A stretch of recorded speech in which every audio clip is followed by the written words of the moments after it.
Welcome back, true believers, to Hero or Zero, the superhero video game show that...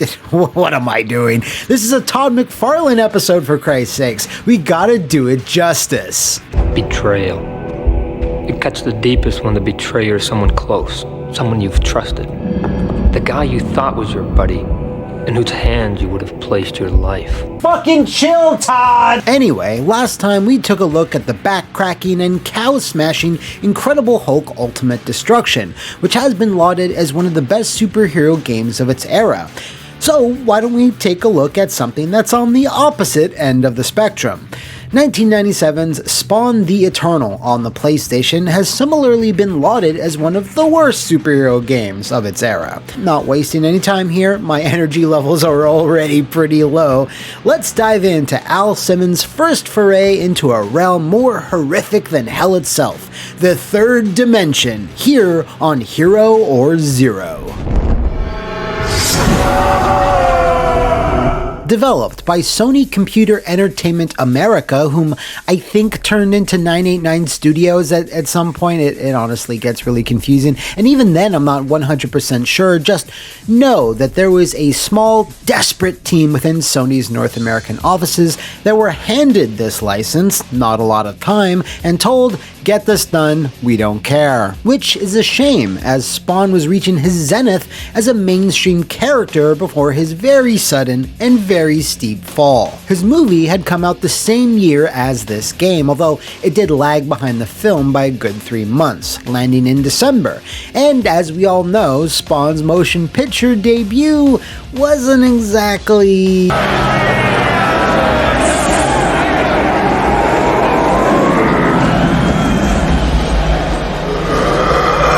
Yeah. Alright, so originally Spawn the Eternal was scheduled to come out much earlier, but combing through old issues of Wizard magazine, if you know you know, it seems it faced some type of trouble during development and had to be retooled. As to why this isn't an episode of what happened, well, that's because I wasn't able to find out what happened and what particular issues the devs ran into. Wanting answers, I reached out to several of them in fact, but I'm gonna be honest. Nobody either wanted to talk about it, remembered anything about it, or even emailed me back. So that bodes well. I mean, I do have my own theory as to what went down here, but admittedly, it's mostly bullshit. I believe that it was originally going to be a fighter made by Kronos Digital Entertainment, who then had the license taken away and had 6 months to reboot it into something else, which wound up being Criticom. The Spawn IP was then handed over to an internal Sony team, still supposed to be a fighter, but it ran into problems, which resulted in it being rejiggered into an action-adventure. The combat, however, which feels incredibly bolted on and separate from the main gameplay loop, is identical to that of a fighting game, which is all that remains of the original version. But I can't really prove any of this. If you are, or know anyone who might have some insight into Spawn the Eternal's development, let me know. I live for this kind of shit. Now, as for the game's story, what is old Spawny doing? Why is he doing it? And when will he get it done? I don't know, and neither does anyone else. See, for whatever reason, Spawn the Eternal contains almost zero story or anything approaching a narrative. There's no text, Spawn doesn't have a single voice clip, and the game's very few cutscenes total a whopping 1 minute and 30 seconds. Even with those cutscenes, it's incredibly hard to figure out what the hell is happening. It'll just randomly cut to Malbogia talking shit. Literally, I don't understand what he's saying.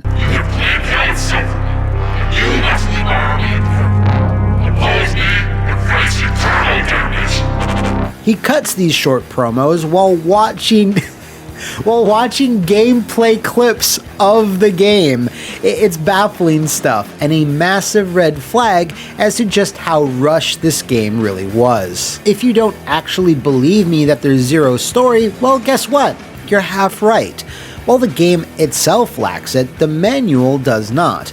Now, I guess that's fine for 8 or 16-bit generations, but in 1997 on the PlayStation, it's almost inconceivable to not bother with an in-game story, just because you can save some money by relegating it to the printed page. Please allow me to narrate a passage. You were Al Simmons, the hottest professional assassin alive, but you were a killer with a fatal flaw, a sense of right and wrong.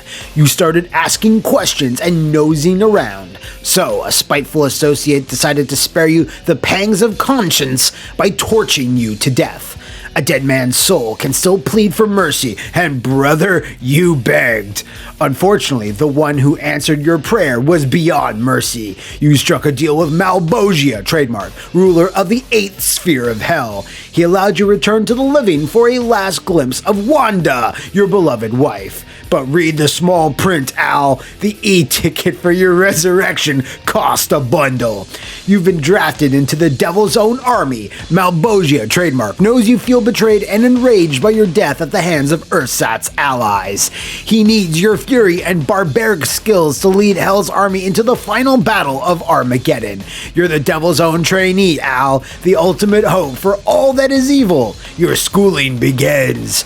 Travel through 3 realms at different points in time. Rip into every beast that Malbogia, trademark, hurls your way. Discover the secrets that will lead you back to hell. Maybe there is a way out. Attack Malbogia, trademark, himself and you might be free. Are you Al Simmons now? No, you are one of the Hell Spawn. Trademark, your spawn. Can you resist the commands from the powers of hell? Maybe. Oh my god. Did Todd actually write this? Unfortunately, as fun as that was, it really doesn't explain anything but Spawn's general origins. Why are we traveling to different points in time exactly? Is it Al's soul inhabiting these bodies? Or are they completely different hell spawns altogether? It's never explained. This was the character's first foray into 3 dimensions and using the CD format, so they had the technology to include tons of narrative and dialogue if they had wanted. Hell, the Spawn HBO series had started airing almost 6 months before this. You're telling me you couldn't have had Keith David record a few lines? Get the hell out of here. Anyway, while this is all incredibly disappointing, it's still not the most disappointing thing, which leads me to the biggest sin this thing commits is that it's just boring. You slowly waddle around big empty environments doing one of 2 things: fighting a single enemy at a time every 10 minutes, and breaking boxes. That's it. You're not leaping from rooftops, swinging from your chains, skulking in the shadows, or doing anything remotely interesting. The game uses the familiar grid-based level design and tank-like controls of Tomb Raider, where you slowly pivot, spawn left and right, then push forward to move. When you're controlling Lara, though, you're usually running to make a death-defying jump, flipping backwards and shooting dinosaurs, or doing something fun and or exciting. Al, though, doesn't have time for that shit. He's more concerned with heaving his lumbering ass to the nearest trash can, bashing it open with his pathetic little kick, which 90% of the time gives you absolutely nothing. He also has a little baby punch and a roll, and that's Spawn's basic moveset. No axes, swords, or even guns are ever available, which Todd McFarlane has a history of liking. Only a handful of enemies populate each level, which are broken down by 3 per time period, and these enemies essentially just wander around in a brain-dead pattern, waiting for you to get close, which triggers a... Suddenly, a fighting game life bar appears, and the game changes to a different perspective. Now, I'd forgive the plotting exploration segments if the fighting was any fun, which it's not. Spawn does have a few kicks and punches up his smelly sleeves, but hasn't quite been able to figure out the fine art of jumping during combat. You do have a small selection of special moves like a Necroplasm Fireball thing, a number of power-ups you can collect throughout each level, such as a damage boost, a freezing move, and other basic status effects. You can also switch between chain and cape modes, and that does something. I'm not exactly sure what. I stopped caring pretty early on. It seems like you can either nudge enemies with your cape or your chain, but not both. The problem is that you don't need most of these moves. Simply finding a good button and mashing it out is usually enough to get you through most fights, maybe save for a few bosses. This is because all enemies have the same basic AI that doesn't really change up. Whether you are a wise guy whose description is mob goon, aren't those interchangeable? Or if you're a werewolf, well, they both display the exact same behavior. If the fighting mechanics were fleshed out with more elaborate moves for Spawn and all his enemies, with added defensive options and, stuff, it might have been compelling. But I'm here judging what the game is and not what it could have been, because honestly, I might as well just tackle this on the worst fighting game at this point. Now, before you gore hounds bring it up, yes, Spawn does have a move where he rips his enemy's arm out of their socket, which he can then beat them with for good damage. What's weird is that this is the only move he can do that's like this. You can't dismember or decapitate your opponents in any other way. If there were a variety of over-the-top gory finishers, there might be a perverse sense of fun to be had here, but like everything else the Eternal does, it's limited and not very ambitious. It really feels like they should have stuck with a traditional third-person action game or a fighter, not clumsily try to stitch together both. Man, can you imagine a janky 3D Spawn fighting game for the PlayStation with fatalities and stage kills? If that had happened, I'd be playing it on Fightcade right the fuck now with Max. Back to reality though. It's bad enough that the Al Simmons Spawn levels are bad, but things kind of get worse in the other time periods. Medieval Spawn, who theoretically is just the coolest, plays exactly the same. He doesn't get his big claymore or any unique attacks or powers, which is so disappointing. In fact, his levels don't play differently either. You putz around, fight one baddie, find a key, and then move on. When you switch to Caveman Spawn, Primitive Savage Spawn, things start to vary up a little. There's a bit more jumping, a bit more platforming, and a whole lot of monkey fighting. Oh, he ain't pretty no more. Okay, well, while it's neat to see something different, this really doesn't feel like you're playing a Spawn game anymore, does it? Big bang of Akuji the Heartless off of this section. Hell is the only really exciting level and features way more enemies and boss fights, but by this point in the game, you're beaten down and your soul has left your body. And once you finally completed the game, that's it. No unlockables, modes, or anything of the sort. Well, I mean, if you put the game disc into a CD player, it does play a brief audio interview with Todd, so that's something? Why can't there be something out there? Why can't there be the equivalent of an MTV character out there, which is what my guy is, that mom and dad doesn't get it? Anyway, this slogs on for roughly 15 hours. 15 hours of box breaking, key collecting, and spamming low kicks. At least according to the two people who bothered to finish it on howlongtobeat.com. I didn't beat it. Nah, man, I ain't got time for that. I got to hell and then I just quit. Listen, you either get a full month of consistent what happens every Saturday, or I finish Spawn fucking Eternal. You can't get both. So let's talk some positives. This will be a short section. Honestly, I can't think of a lot of things I actually enjoyed about Spawn the Eternal, other than the concept of becoming a different Hellspawn throughout the centuries.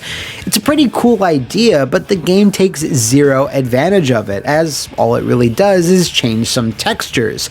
But the concept had potential at least. I think the grungy PlayStation visuals actually work well with giving an appropriate texture to the Spawn universe. Everything's so gross looking, low-res, and jittery that if it were any other franchise, it would be to its detriment, but I don't know, there's something about the visuals that just feel right. Now, I already mentioned it before, but ripping off arms is cool. the first time you do it, not so much the 17th time though. It's really a shame because there were some games of this type at the time this Sony team could have emulated, which could have resulted in a much better experience. The aforementioned Akuji the Heartless, Nightmare Creatures, even something like the Loaded franchise. Imagine if you could take Spawn, Redeemer, Cygor, Angela, etc. and slaughter tons of enemies in an overhead bloodbath. Or a simple 2.5D action game like Skeleton Warriors. Every choice that was made for Spawn the Eternal was the wrong one, so it shouldn't be surprising that it's one of, if not the lowest rated Sony published game of all time, which is one hell of an accomplishment. Fortunately, things did get better for Al Simmons and Todd McFarlane with the Capcom arcade game, then of course fighting for House Microsoft in Soul Calibur 2, then winding down with Bandai Namco's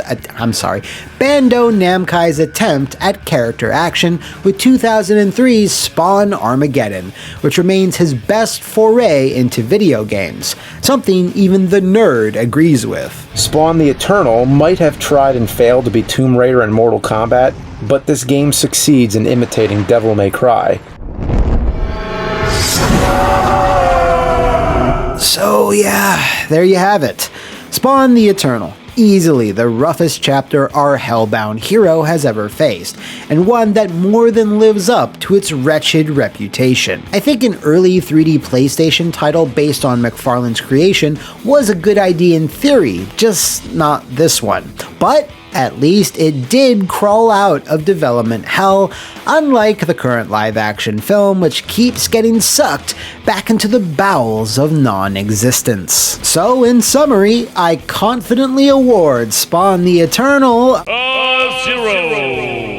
Any other superhero games, good or bad, that you'd like me to judge? Let me know in the comments below, over on my Twitter, or become the editor-in-chief at the Flophouse VIP Patreon to nominate the game that I'll be tackling in a future issue. Until then, Excelsior, dear viewer, and I'll see you next time on Hero or Zero.